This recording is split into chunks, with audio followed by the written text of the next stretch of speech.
여러분 잘 지내셨나요? 여러분 2주 만에 보는 것 같습니다. 근데 주로 이쪽으로 다 몰려 앉으시네요. 주로 그 성향적으로.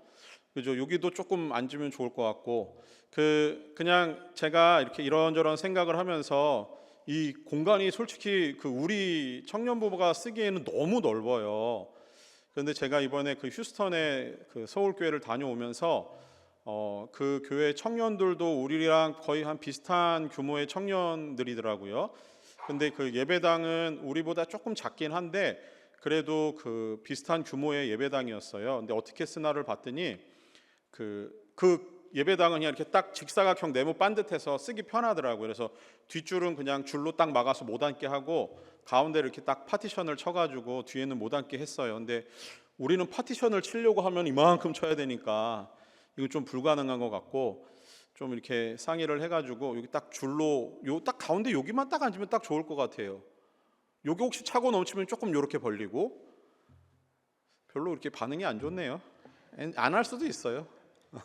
그래서 여러분 그 2주 동안 못 봐가지고 세미나에 있는 동안 여러분 정말 많이 보고 싶었고 금요일 날도 잠깐 나눴지만 그 세미나를 들으면서 가정교회에 대한 얘기를 막 계속 듣다 보니까 빨리 돌아가서 우리 청년들과 이것들을 참 나누고 싶다라는 생각이 참 많았습니다.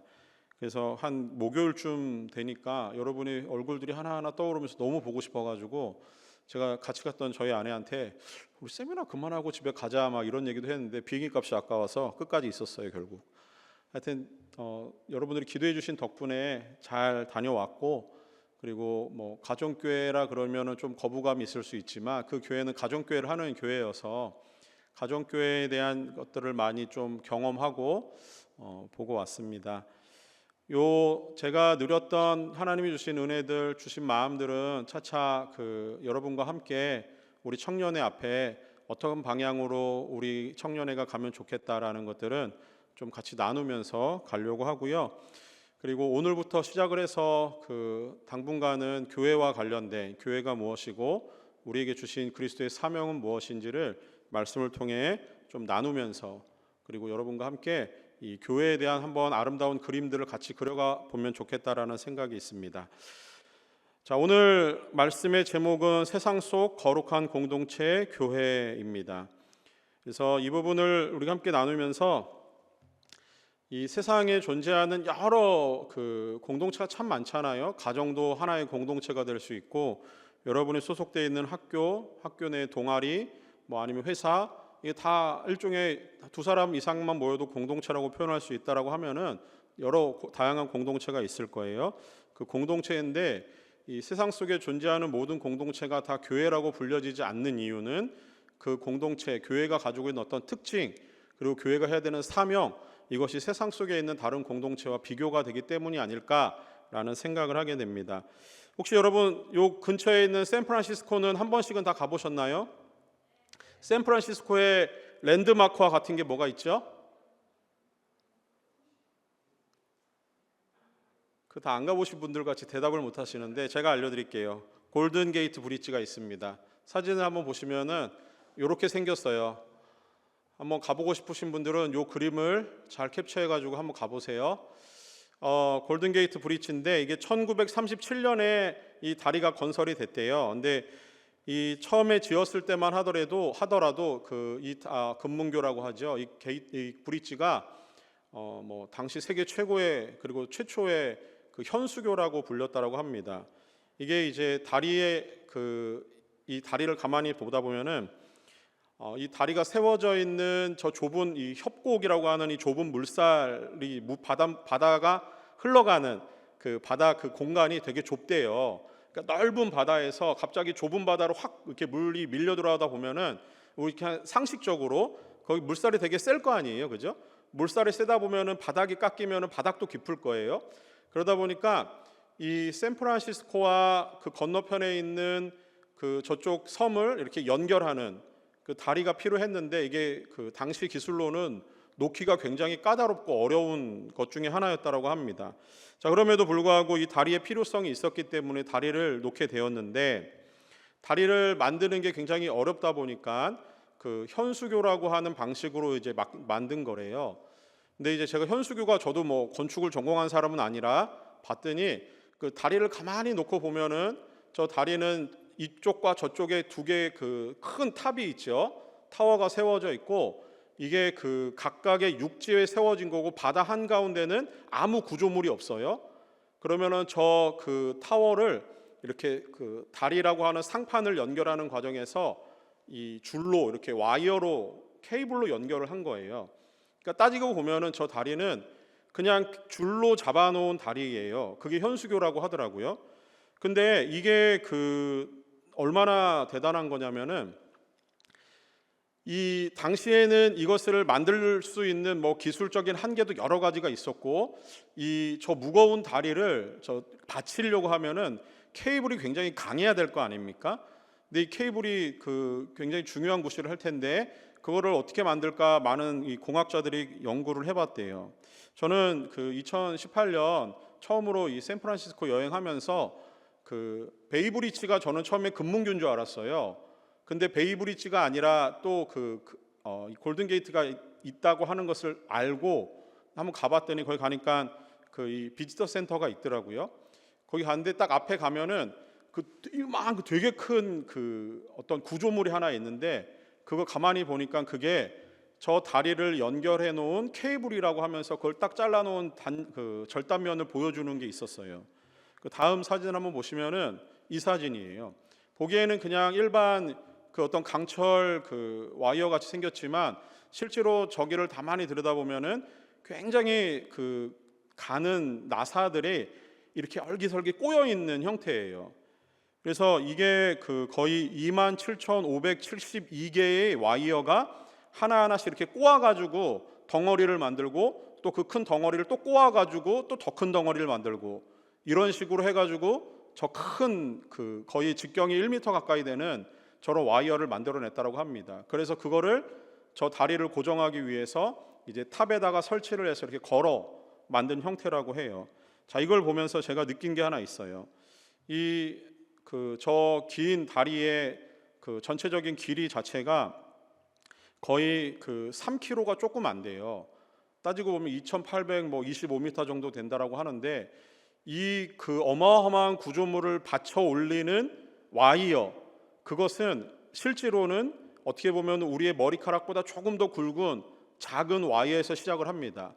그 와이어 하나 뽑아내가지고 손으로 구부려가지고 끊을 수도 있을 정도의 얇은 거예요. 근데 그것들이 얼기설키고 그렇게 점점 두꺼워지고 서로 함께하는 그 끈끈함이 있다 보니까 저 무거운 다리를 받치고 있다라고 하는 겁니다. 자, 오늘 말씀이 이와 비슷한 포인트로 진행이 될 거예요. 오늘 본문의 말씀을 보면은 교회라는 공동체가 그렇다라고 하는 겁니다. 특별히 교회 공동체의 이 힘은 어디에서 오는 것인지 오늘 본문의 말씀을 통해서 우리가 좀 나누려고 해요. 우리가 아는 찬양 중에 선한 능력으로라는 찬양 혹시 아십니까? 주 선한 능력으로 안으시네. 자, 이 찬양이 독일의 신학자이고 목사였던 디트리트 본헤퍼라고 하는 목사님이 그 옥중에서 쓰신 일기 중에 나와 있는 가사의 내용을 가지고 와서 거기다 곡을 붙인 거예요. 근데 디트리 본헤퍼 목사님은 독일 당시 그 2차 세계대전 당시에 히틀러의 정권에 대항하여 싸웠던 목사님 중에 하나입니다. 이 목사님이 당시에 독일 교회가 나치 정권에 다 그 굴복을 했어요. 그리고 목사님들도 나치 정권을 옹호하는 그런 일들을 저지르고 있는 상황이었습니다. 그런 상황 가운데서 이 본헤퍼 목사님이 교회가 가지고 있는 세상 가운데서 어떤 영향력 그리고 그 생명력을 다 잃어버리고 있는 상황을 안타깝게 여기고 있었던 상황이에요. 그러면서 목사님이 교회 공동체가 히틀러의 통치 아래서 그 공동체를 지키기 위해서 악랄하게 또 어떻게 보면 비기독교적인 그 선택을 했던 것에 대해서 크게 자성하는 마음으로 책을 한 권 썼어요. 그 책의 이름이 Life Together라고 하는 책인데 그 책의 한 구절이 설교를 준비하면서 저의 마음을 크게 울렸습니다. 그것은 이거예요. 공동체의 꿈을 사랑하는 사람은 공동체를 파괴하지만 주변 사람들을 사랑하는 사람은 공동체를 만든다라는 거예요. 이 얼핏 보면은 이게 잘 이해가 안 됐어요. 공동체의 꿈을 사랑하는 사람은 공동체를 파괴하지만 주변 사람들을 사랑하는 사람은 공동체를 만든다. 가만히 생각해 보니까 그 의미가 이런 거더라고요. 공동체가 가지고 있는 거대한 비전이라는 게 존재할 수밖에 없잖아요. 공동체가 모여 있으니까.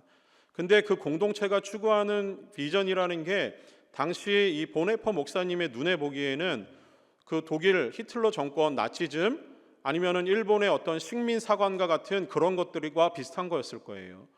그런 공동체가 꾸는 꿈은 많은 사람들의 삶을 피폐하게 만들고 파괴합니다. 더 나아가서 개인의 삶은 공동체의 비전 아래서 아무것도 꿈꿀 수가 없는 상황으로 끌려가는 거예요. 그런데 그런 상황 속에서 이 개인의 한 사람에 대해서 집중하고 한 사람에 대해서 생각하고 한 사람을 향해서 사랑할 수 있는 마음만 있다면 그 한 사람을 사랑하는 그 마음이 오로지 공동체를 세울 수 있는 힘이라고 하는 거예요. 주변 사람들을 사랑하는 사람은 자신보다 다른 사람에 대해서 더 많은 관심을 가지게 되어 있어요.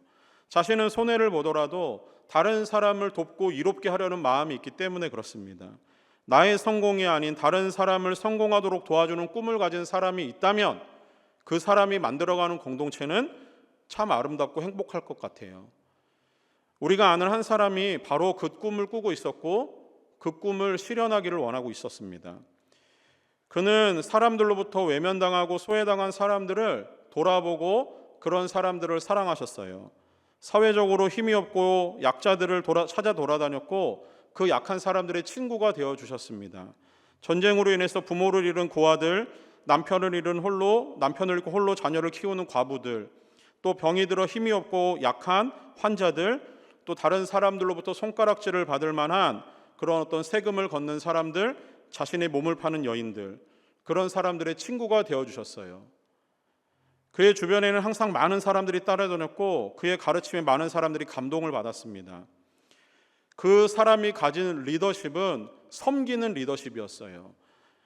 아주 높은 위치에 올라서 많은 사람들을 위해 군림하고 통치하려는 것이 아니라 가장 낮은 자세에서 많은 사람들을 섬겨주고 그 사람의 아픔을 위로해주고 그 아픈 사람의 손을 잡아주고 그분이 했던 그 일이 바로 그거였습니다. 심지어 이분은 자신이 사랑하는 사람들의 죄를 깨끗하게 씻겨주기 위해서 스스로 십자가에 죽기를 거부하지 않으시고 끝까지 하나님께 순종하셨습니다. 십자가에서 자기의 온몸을 찢으시면서까지 다른 사람을 사랑할 수 있는 이 사람이 꾸었던 그 꿈이 온전히 이루어지기를 그분은 바라셨던 거예요. 자, 누구라고 얘기하지 않아도 잘 알겠죠. 오늘 주보를 보시면 설교 요약본의 첫 번째 내용입니다. 그 예수님이 꿈꾸시던 공동체의 두 가지 특징이 오늘 본문에 나타나요. 이것을 조금 더 풀어서 해석하기 위해서 마태복음 16장 18절 말씀을 좀 인용을 하겠습니다. 마태복음 16장 18절 말씀을 보시면은 이 예수님이 꾸고 있었던 꿈꾸는 공동체의 특징이 두 가지가 여기서 나옵니다. 또 내가 내게 이르노니 너는 베드로라 내가 이 반석 위에 내 교회를 세우리니 음부의 권세가 이기지 못하리라 라는 거예요. 자, 이 말씀은 사도 베드로가 예수님의 질문에 대답하며 예수님에 대한 고백을 한 적이 있어요. 16절 말씀에 주는 그리스도시요 살아계신 하나님의 아들입니다라는 고백이에요. 이 고백에 이어서 예수님이 베드로를 향해서 그리고 주변에 있는 제자들이 듣도록 예수님이 세우시려고 하는 그 공동체의 모습은 이런 것이다 라고 보여주시는데 그게 우리가 읽었던 18절 말씀에 있습니다. 그게 예수님은 이런 공동체를 원하셨어요. 첫 번째는 이 반석 위에 내 교회를 세우리니 라는 부분에 있어요. 예수님이 세우려고 하는 공동체는 이 반석 위에 세워지는 교회라고 하는 거예요. 자, 이것은 이런 의미입니다. 예수님이 유일한 구원자이심을 고백하는 공동체를 원하셨던 거예요. 말씀드렸던 대로 16절에 이 앞절에 16절에 베드로의 신앙 고백은 주는 그리스도시요 살아계신 하나님의 아들입니다라는 고백이 있어요. 그 고백 위에 예수님은 교회를 세우시기 원했던 거예요. 그 두 번째 예수님이 세우시려고 하는 그 공동체의 특징은 이런 겁니다. 음부의 권세가 이기지 못하는 그런 공동체를 원하신 거예요. 이것은 뭐냐면은 사탄의 영향력이 미치지 않는 공동체. 그 음부라고 하는 것은 죽음이고 사탄입니다. 사탄이 장악하지 못하는 공동체를 예수님은 만들기를 원하셨던 거예요. 사탄의 힘과 영향력이 미치지 않는 그런 거룩한 공동체, 예수님이 꿈꾸시는 공동체였다라고 하는 거예요. 예수님은 이 공동체를 만들기 위해서 십자가에서 죽으셨고 그리고 부활하심으로 이 공동체를 만들어 가기를 원하고 계십니다. 이에 예수님께서 은혜를 입었던 사람들은, 예수님에게 은혜를 입었던 사람들은 예수님이 바라는 공동체에 소속이 되어서 그 공동체를 함께 이루어 가기를 예수님은 지금도 바라고 계세요. 그리고 그 공동체의 이름이 교회라고 하는 겁니다. 즉 교회는 예수 그리스도의 보혈로 죄사함을 받고 그 예수 그리스도의 부활로 영원한 생명을 누리는 그 사람들이 모여 있는 공동체, 그것이 교회라고 하는 거예요. 자, 여러분, 그러면 여러분들은 이 예수 그리스도가 만드시는 공동체의 일원이 되어 계신 줄 믿습니다. 맞으시죠? 여러분 예수 그리스도를 믿음으로 구원을 받으신 분들 맞습니까? 잘 모르겠습니까? 맞으시죠? 아멘. 우리는 그런 사람들이에요. 여러분 옆에 있는 사람들에게 이렇게 한번 얘기해 주세요. 당신은 예수님 때문에 세상에서 가장 존귀한 성도가 되었습니다. 한번 옆에 사람에게 한번 얘기해 주세요. 당신은 예수님 때문에 세상에서 가장 존귀한 성도가 되었습니다. 그래요. 예수님은 이렇게 많은 사람들을 모아놓고 이 많은 사람들을 통해서 공동체를 이루시기를 원하셨던 게 아니에요. 예수님은 한 사람을 원하셨던 거예요. 그 한 사람 한 사람이 예수님의 꿈을 가지고 모였을 때 교회가 되는 겁니다. 그렇게 예수 그리스도를 주인으로, 그분이 나의 유일한 구원자이심을 믿음으로 고백하는 사람들이 모여서 사탄이 도저히 영향력을 행사할 수 없는 그 공동체가 만들어졌을 때 그 공동체를 교회라고 부르는 거예요. 그 거룩한 공동체에 소속된 여러분들은 바로 교회입니다. 두 번째로 보면 이런 내용이에요. 예수님께서 그래서 그러면 예수님으로 인해서 만들어진 이 하나 되는 공동체에 대한 이야기입니다. 사도 바울은 오늘 본문의 말씀에서 에베소서 2장 말씀에서 교회에 대한 정의를 내리는데 연합이라는 개념을 통해서 우리에게 설명을 합니다. 바울은 이 연합을 설명하기 위해서 크게 두 부류의 사람들을 나누어 있던 것을 하나 되게 하셨다라고 말씀을 해요. 서로 어울리지도 않고 상당히 적대적인 관계에 있는 두 부류의 사람들입니다. 한 부류는 유대인들이에요. 그리고 다른 한 부류는 유대인들이 너무너무 싫어하는 이방인들이에요. 자, 그러면 이방인들의 입장에서 유대인들을 보기에 이 유대인들은 너무너무 자기에게 자기 민족만 생각하는 이기적이고 아주 못된 그런 집단의 사람들이었던 겁니다. 유대인들은 자신들만이 하나님이 선택한 민족이고 자기들만이 구원을 얻을 수 있다라고 생각했던 사람들이에요. 이방인들은 유대인들을 제외한 모든 사람들을 이야기해요. 그런데 이들은 유대인이 가지고 있는 이기적인 생각에 대해서 그들 또한 적대적인 관계에 놓여 있는 사람들이었다라고 하는 거죠. 이 적대적인 두 부류가 하나가 되게 하신 사건이 있습니다. 그 사건을 사도 바울은 그리스도가 십자가에서 죽으심, 그것에 있었다라고 얘기해요. 이것이 에베소서 2장 13절, 14절 말씀에 이렇게 기록을 합니다. 이제는 전에 멀리 있던 너희가 그리스도 예수 안에서 그리스도의 피로 가까워졌느니라. 그는 우리의 화평이신지라. 둘로 하나를 만드사 원수된 것 곧 중간에 막힌 담을 자기 육체로 허시고. 자, 자기 육체로 허셨다라고 하는 것은 십자가의 죽으심을 의미합니다.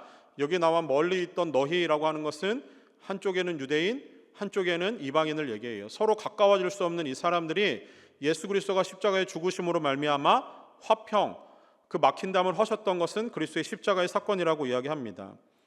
예수님의 십자가는 율법이라고 하는 담에 막혀 있었던 것을, 인종이라고 하는 담에 막혔던 것을, 서로 화해할 수 없는 그런 상태에 놓였던 모든 것들을 예수님은 하나가 되게 하는 그 일을 십자가를 통해 사셨다라고 하는 거예요. 서로 이해하지 못하고 서로 타협되지 않고 각자의 이념과 신념과 신앙과 전통에 젖어 있던 그들을 예수님은 십자가의 죽으심으로 화평하게 평화롭게 만드셨다라고 하는 겁니다. 예수님이 꿈꾸시는 공동체는 그런 공동체라고 하는 거예요. 세상에 존재하는 모든 담을 허는 그 공동체, 그게 교회, 예수 그리스도가 원하시는 공동체라고 하는 겁니다. 더 놀라운 사실은 그들을 가로막았던 담이 허물어짐과 동시에 14절 말씀 중에는 둘로 하나를 만드시고 15절에는 자기 안에서 한 사람을 지으셨다라고 해요. 자, 여기서 우리가 조금 더 나눌 한 사람에 대한 이야기입니다. 이 사실이 되게 놀라운 거예요. 세 번째 단락인데요, 예수님의 공동체에 소속된 새로운 피조물과 관련된 이야기입니다. 이 새로운 피조물은 이전에는 없었던, 예수님이 담을 허물고 나서 만들어진 완전히 새로운 창조물을 이야기해요. 그것이 바로 교회라고 하는 거예요. 유대인들은 유대인대로, 이방인은 이방인대로 서로 각자의 삶을 살며 화평하지 않은 그들을 예수님은 둘이 하나가 되어지는 십자가의 죽으심 사건을 통해서 한 사람을 만들어내셨습니다. 그리스도의 피가 단순히 상대방에 대한 싸우고자 하는 마음을 거두고 율법의 내용들을 뛰어넘어서 인종과 종교와 문화가 하나됨이 아니라 완전히 새로워진 창조물을 만들어냈다고 하는 거예요. 자, 이게 되게 중요한 의미인데, 새로운 피조물, 새로운 창조물이라고 하는 것은 이전에는 없었다라고 하는 거예요. 그러니까 뭔가 예수님이 십자가의 죽으심으로 하나가 되었다라고 하는 이 화평, 허물어진 담을 통해서 만들어진 새로운 창조물이라고 하는 것은 기존에 있었던 유대인들이 말씀으로 개조가 되어가지고 그 마음이 허물어졌다라는 의미가 아니에요. 도무지 용납되지 않았던 이방인들의 마음, 유대인들을 받아들일 수 없는 그들의 마음이 예수 그리스도의 십자가를 통해서 허물어짐으로 뭔가 새로운 마음으로 바뀌었다라는 게 아닙니다. 새로운 피조물이라고 하는 것은 이전에는 존재하지 않았던 완전히 새로워진, 완전히 새로운 것을 이야기해요. 마치 하나님이 태초에 천지를 창조하셨을 때 이전에는 없었던 햇빛, 달, 별, 이 모든 창조물들이 그렇게 처음으로 생겨났던 것과 같은 똑같은 의미예요. 유대인들이 예수 그리스도를 믿음으로 바뀌어가지고 그 안에 없었던 것들이 개발되고 발전되었다라는 게 아니에요. 이방인들이 그 전에 예수를 몰랐던 상황에서 예수를 믿고 나서 뭔가 변혁이 되어가지고 바뀌어가지고 그렇게 달라졌다라는 게 아니에요. 여기서 말씀하시는 예수님의 이 표현, 사도 바울의 표현은 이전에는 없었던 완전히 새로워진 것을 예수 그리스도가 십자가의 죽으심으로 만들어내셨다라고 하는 겁니다. 비슷한 본문이 고린도후서 5장 17절 말씀에서 사도 바울이 이런 얘기를 해요. 그런즉 누구든지 그리스도 안에 있으면 새로운 피조물이라. 이 피조물이 바로 그거예요. 이전 것은 지나갔으니 보라 새 것이 되었도다. 이전 것은 지나가서 없는 거예요. 그것은 옛날 것이고 그것은 헛 것이고 그것은 사라진 겁니다. 예수 그리스도를 믿음으로 새롭게 창조되어진 피조물이라고 하는 것은 이전에는 없는 완전히 새로운 거예요. 자, 그러면 이것들을 우리에게 그대로 한번 적용해 봅시다. 여러분들은 예수 그리스도를 믿음으로 구원을 받은 사람들이에요. 그 순간 여러분은 이전에 있던 자신의 잘못된 습성들, 안 좋은 습관들이 고쳐져 가지고 그것이 자꾸 개발되고 발전되어서 새로워진 게 아니에요. 예수 그리스도를 믿는 순간부터 여러분은 이전에는 없던 완전히 새로워진 창조물이 되었다라고 하는 거예요. 자, 그러면은 교회 공동체는 어떤 의미가 있는 공동체입니까? 이전에는 존재하지 않은 새로운 창조물들이 모여 있는 공동체예요. 무엇을 위해서? 예수 그리스도의 꿈을 따라서 그것을 위해서 모인 사람들이라고 하는 거예요. 그래서 우리는 이 오늘 본문에서 이 새로워진 창조물들에 대한 세 가지의 놀라운 특권을 하나님이 우리에게 부여하셨음을 오늘 본문이 우리에게 말씀을 합니다. 첫 번째는 19절 말씀에 나타나요. 하나는 하나님 나라의 시민이라고 하는 거예요. 하나님 나라의 시민이 되었다라고 하는 것은 이전에 있었던 내가 갖고 있던 시민권을 바꾸어서 하나님 나라의 시민이 되었다라는 의미가 아니에요. 이전에는 없었던 하나님 나라의 시민권을 내게 하나님이 주셨다라고 하는 겁니다. 세상의 법이나 특정한 방법에 의해서 거기에 소속된 것이 아니라 예수 그리스도를 믿음으로 말미암아 하나님 나라의 시민이 되었다라고 하는 거예요. 당시 최고라고 여겨졌던 시민권이 로마의 시민권입니다. 그래서 로마의 시민권을 얻기 위해서 사람들은 돈을 주고 그것을 사거나 아니면은 로마의 시민인 부모 아래서 태어나는 것을 원했어요. 당대 최고의 그 시민권이 로마의 시민권을 가지고 있으면 자연스럽게 따라오는 여러 가지 로마 시민이 누릴 수 있는 그 베네핏을 누릴 수 있었습니다. 그런데 그걸 원했던 거예요. 자, 그런데 그것은 아무에게나 주어지는 것은 아니죠. 그런데 그것은 돈 주고 살 수 있는 거였어요. 그것과 다른 거예요. 하나님 나라의 시민권은 돈으로 살 수 있는 게 아닙니다. 몇 년 전에 제 아내 이름으로 저희가 베이커스필드 살 때 법원에서 엽서가 하나 날라왔어요. 그래서 제가 딱 받아들자마자 아내한테 교통 티켓이 아니야? 뭐 하나 위반한 거 없어? 잘 생각해봐. 이렇게 얘기를 하고 뜯었어요. 근데 아시다시피 캘리포니아 티켓 값 엄청 비싸잖아요. 근데 뜯었는데 저희가 영어를 잘 못하다 보니까 이게 뭔 말이지 하고 한참을 보다 보니까 배심원과 관련된 엽서더라고요. 미국 시민들은 자기의 어떤 의무 중에 하나가 법원에 출석을 해서 배심원으로 활동을 해야 되는 게 있다라고 하는 걸 알게 되었어요. 근데 그 배심원의 의무를 우리가 감당하기 위해서는 제 아내가 뭐 영어가 좀 들리고 이게 좀 뭐 해야 될 거 아닙니까? 근데 잘 안 되잖아요. 그래서 이거는 도무지 우리가 갈 게 아닌 것 같아. 그러면서 이걸 어떻게 못 간다라고 어필해야 되지 하고 이렇게 쭉 보다 보니까 거기에 하나 있긴 있더라고요. 나 미국 시민 아니야. 그거를 체크해서 보내면 된대요. 그래서 그걸 체크해서 보냈어요. 그랬더니 그 다음에 안 날라올 줄 알았더니 그 다음에 또 날라와요. 그거 아세요? 계속 날라오는 거? 저도 받고 나서 올 때마다 체크합니다. 나 미국 시민 아니야. 나 미국 시민 아니야. 자, 그런 것 같아요. 미국 시민이 아니면은 미국에서 주어져 있는 의무와 권리를 다 누리지 않아도 돼요. 특별히 권리, 의무에 대한 것들은 행하지 않아도 되는 것 같아요. 그런데 하나님 나라의 시민, 여러분은 하나님 나라의 시민 아닙니까? 여러분들은 하나님 나라의 시민으로서 하나님이 주시는 모든 베네핏을 다 누리고 있을 텐데 여러분이 감당해야 될 의무 또한 여러분들 잘 감당하고 계십니까? 여러분들이 하나님 나라의 시민이라고 한다면은 여러분들이 그 시민권을 가지고 예수 그리스도가 원하는 그분이 바라시는 그 꿈을 위해서 함께 걸어갈 수 있기를 소망합니다. 두 번째, 우리에게 주신 그 의무는 하나님의 가족이 되었다라고 하는 거예요. 19절 하반절에 보면 하나님의 권속이라는 표현이 있습니다. 이 권속이라고 하는 것이 하나님께 소속된 가족이라고 하는 의미예요. 이전에는 죄로 인해서 하나님과 원수가 되어서 하나님이 우리를 본질상 진노의 자녀라고만 표현을 합니다. 그랬던 우리가 그리스도의 피로 말미암아 하나님과 화해하고 거기서 그치지 않고 하나님의 자녀가 되었다라고 하는 거예요. 우리는 하나님의 자녀로서 아버지이신 하나님의 모든 보호와 그 하나님의 인도하심과 하나님이 우리의 삶에 역사하시는 그 혜택을 누리며 살아가는 특권을 받은 주인공들이라고 하는 거예요. 하나님의 자녀, 가족이 되었기 때문에 가능한 일입니다. 자, 세 번째는 성도는 21절 말씀에 하나님이 거하시는 처소, 성전이 되었다라고 표현을 해요. 이 표현이 되게 중요한 표현입니다.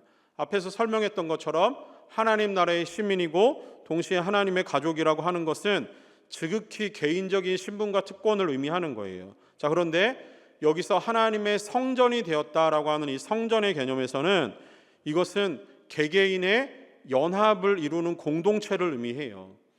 하나님의 성전이 되었다라고 하는 개념이 그런 것을 사도 바울이 건축의 이미지를 통해서 우리에게 오늘 본문을 통해서 이야기합니다.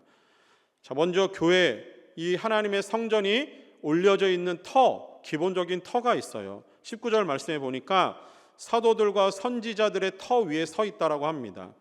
자, 건물을 세울 때 어느 바닥 위에 세우느냐가 중요해요. 근데 교회라고 하는 것, 하나님의 성전은 사도들과 선지자들의 터 위에 서 있대요. 이것은 무슨 의미냐면은 교회의 가장 기본이 되는 그 기초는 하나님의 말씀이라고 하는 거예요. 하나님의 말씀 위에 여러분들이 서 있는 거예요. 기독교 역사가 흐르면서 교회가 무너지느냐 무너지지 않느냐를 결정하는 그 이유가 있었다고 하면 그 핵심적인 어떤 하나의 큰 힘은 말씀에 있습니다. 교회는 세상의 수없이 많은 도전으로부터 끊임없이 핍박과 고난을 겪으면서 지금까지 왔어요. 그런데 그것이 올 수 있었던 이유는 절대적인 진리이신 하나님의 말씀이 교회를 세우는 기초였기 때문에 가능한 일이었습니다. 변함없는 터 위에 그 놓여진 가장 중요한 기초석, 그것이 바로 오늘 본문의 모퉁이 돌이라고 하는 표현으로 사용을 해요. 이 모퉁이 돌은 뭐냐면은 건물을 지을 때 이쪽 면과 이쪽 면을 연결할 때 그 제일 밑에 놓는 가장 중요한 돌을 의미한다고 해요. 근데 어떤 경우에는 이 모퉁이 돌에는 그 건물의 이름이 새겨져 있거나 아니면 건물이 담고 있는 의미를 거기다 기록해 놓기도 한다라고 해요. 자, 그런 의미예요.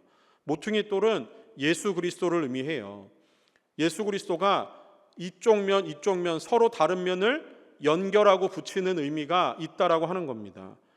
그래서 교회의 머리 대신 예수 그리스도는 교회를 연결하고 교회를 붙드는 힘인 거예요. 그 그리스도의 터 위에 서 있는 것이 교회라고 하는 겁니다. 교회는 그리스도의 터 위에 서 있기 때문에 흔들리지 않아요.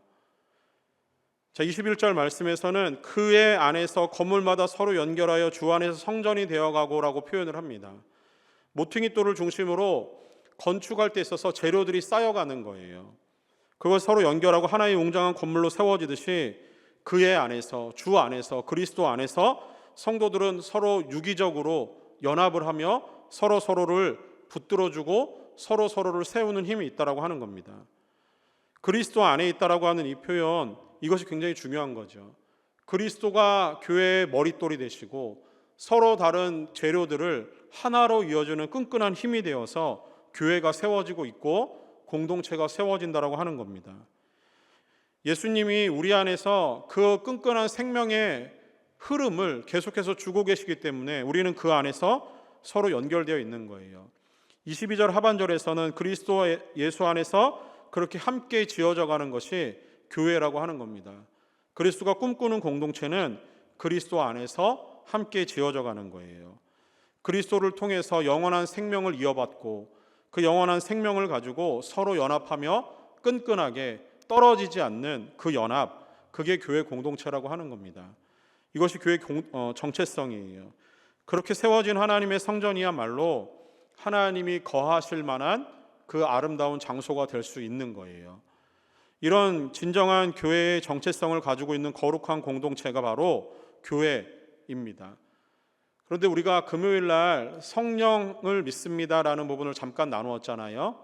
혹시 금요일 날 안 오신 분들은 무슨 얘기인가 싶을 텐데, 우리 금요일 날 홀리파이어 시간에 이 사도신경을 쭉 나누고 있어요. 그 중에 이번 주에는 성령을 믿습니다라고 하는 그 부분을 나눴어요. 그 뒤에 이어지는 것, 거룩한 교회와 거룩한 공회와 성도가 서로 교통하는 것과, 이 내용이 성령과 관련된 내용이라고 말씀을 드렸어요. 자, 오늘 그것을 조금 풀어보면 이런 겁니다. 교회의 성도, 공동체의 끈끈한 연합을 붙들고 지탱하고 교회를 유지하는 힘, 그 힘은 성령이 하시는 거예요. 교회의 정체성, 교회의 설립은 그리스도 예수 그리스도로 말미암아 시작된 것이면 세워진 교회를 붙드는 힘은 성령이라고 하는 거예요. 성령이 우리 모든 사람에게 역사하시기 때문에, 우리 모두 안에 함께 하시기 때문에 교회는 하나 되는 성령의 힘으로 말미암아 붙들려 있는 겁니다.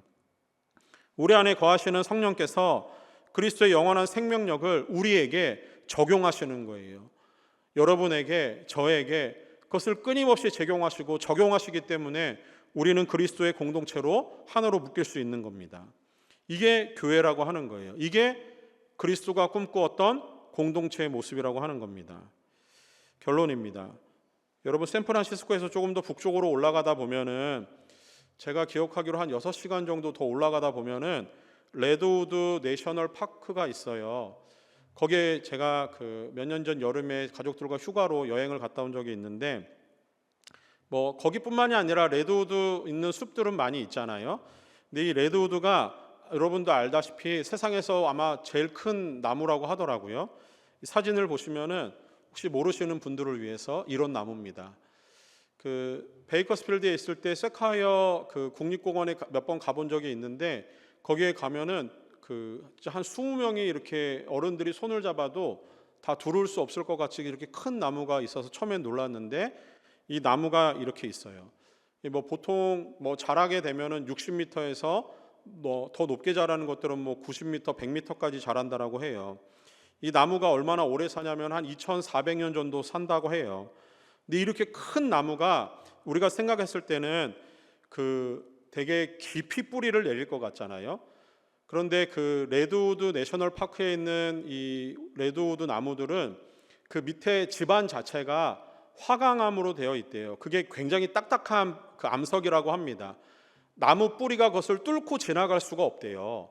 그런데 이 큰 나무가 그것을 뚫고 지나가서 깊이 뿌리 내리지 않으면 쓰러질 것 같잖아요.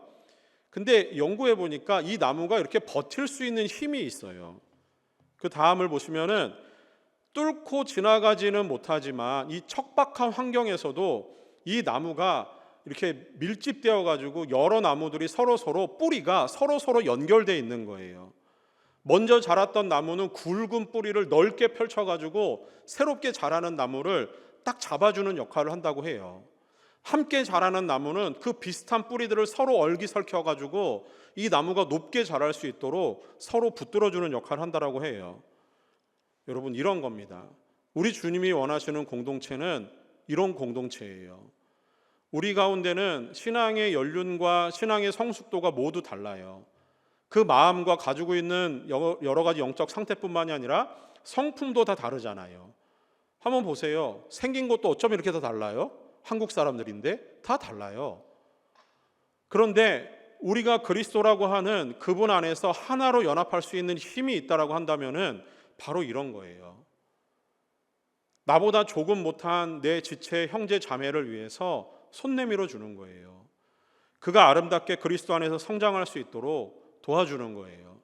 나와 함께 신앙생활하고 있는 그 지체의 아픔을 위해서 여러분 손 내밀어 주세요. 그리고 그가 힘들지 않도록 함께 그를 위해서 기도해 주세요. 사랑하는 여러분, 그리스도의 죽으심과 부활의 터 위에 이 성령의 역사하심으로 지어진 지상에 있는 교회는 그리스도의 최종적인 사역임과 동시에 성령께서 역사하시는 가장 놀라운 현장입니다. 이 거룩한 공동체가 세워진 장소가 어디입니까? 세상이에요. 세상에 존재하는 게 교회예요. 세상 속에서 지어진 모든 교회는 완성체도 아니고요, 완벽하지도 않아요. 교회가 얼마나 많은 문제를 가지고 있는지 여러분 잘 아시지 않습니까? 이는 교회를 구성하고 있는 우리 각자 지체를 이루고 있는 여러분들이 다 문제가 있기 때문이에요. 저도 문제가 있어요. 이런 문제 있는 사람들이 그리스도가 원하는 완성되고 완전한 공동체를 이룬다라고 하는 것은 불가능이죠. 성령께서 아무리 우리 안에서 뜨겁게 역사하신다 하더라도 그 공동체가 완벽할 수는 없습니다. 언제나 그래서 교회 공동체 안에는 시끄러운 분란이 일어날 수밖에 없어요. 지상에 존재하는 모든 교회는 그래서 완전하지 않아요. 그 교회를 붙들고 지탱하고 세우시는 성령님, 그것을 설립하신 예수님이 완전하지 않아서가 아니라 그 안에 있는 우리가 완전하지 않기 때문에 교회 공동체는 완전하지 않아요. 예수님은 교회 공동체를 생각하시면서 꿈을 꾸셨어요. 이 완전하지 않은 사람들을 모아놓고 예수님은 꿈을 꾸고 계세요. 이것이 어떤 의미입니까? 예수님이 이루시고자 하는 지상교회가 완전하기를 예수님이 원하시는 게 아니에요. 예수님이 원하시는 이 공동체는 완전을 향해서, 주님이 꿈꾸시는 그 세상을 향해서 함께 가기를 원하시는 거예요. 부족하니까 함께 지어져 가라는 거예요. 연약하니까 함께 세워가라는 겁니다.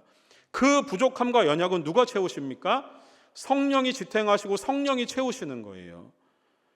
예수님이 누구신지도 모르는, 그래서 죄로 인해 서덕이는 그 영원한 죽음을 향하는 자들에게 가서 예수 그리스도의 이름을 가지고 그들에게 손을 내밀어 주세요. 그리고 그들을 붙잡고 죄에서 끌어나올 수 있는 역할을 할 수 있는 사람들이 누구입니까? 여기 있는 여러분밖에 없는 거예요. 외롭고 힘들어하는 옆에 있는 지체들의 손을 잡아 일으켜주고 그를 위해서 기도할 수 있는 사람이 누구입니까? 여러분밖에 없어요. 아무도 관심을 갖지 않고 외면당하는 자들을 위해서 그들에게 눈을 마주치고 그들을 교회로 초청할 수 있는 사람들이 누구입니까? 여기 있는 여러분밖에 없는 거예요. 세상 속에 교회가 남겨져 있는 이유는 그 이유 때문에 그렇습니다. 우리가 완전해서도 아니고 우리가 완벽해서도 아니에요. 우리가 정말 예수 그리스도의 모든 성품을 다 닮았기 때문에 우리가 여기 있는 게 아니에요. 우리는 여전히 부족합니다. 그러나 부족한 우리를 통해서 우리 예수님이 꿈꾸고 계세요. 여러분 하나하나를 놓고 예수님이 정말 멋진 꿈을 가지고 계세요. 그 예수님의 눈이 있는 그곳, 예수님의 꿈이 있는 그곳을 향해서 여러분의 눈과 여러분의 마음이 그곳을 향하기를 원합니다. 세상 속에는 아직도 예수 그리스도를 모르는 사람들 참 많아요. 그리고 우리 공동체 안에서 역시 아파하고 힘들어하는 지체들도 많습니다. 그런 연약한 사람들에게 여러분의 연약한 손을 내밀어 주세요. 여러분이 내미는 연약한 손을 주님의 강한 손으로 붙들어 주실 것입니다. 그리고 여러분의 연약한 손을 통해서 우리 주님이 꿈꾸는 가장 멋진 그 아름다운 공동체를, 그 거룩한 공동체를 이 땅 가운데 주님이 만들어가게 될 줄 믿습니다. 그 일 앞에 여러분이 기도하고 여러분이 주를 향해서 그 걸음을 함께 걸어갈 수 있는 우리 귀한 비전 청년 공동체 될 수 있기를 간절히 소원합니다.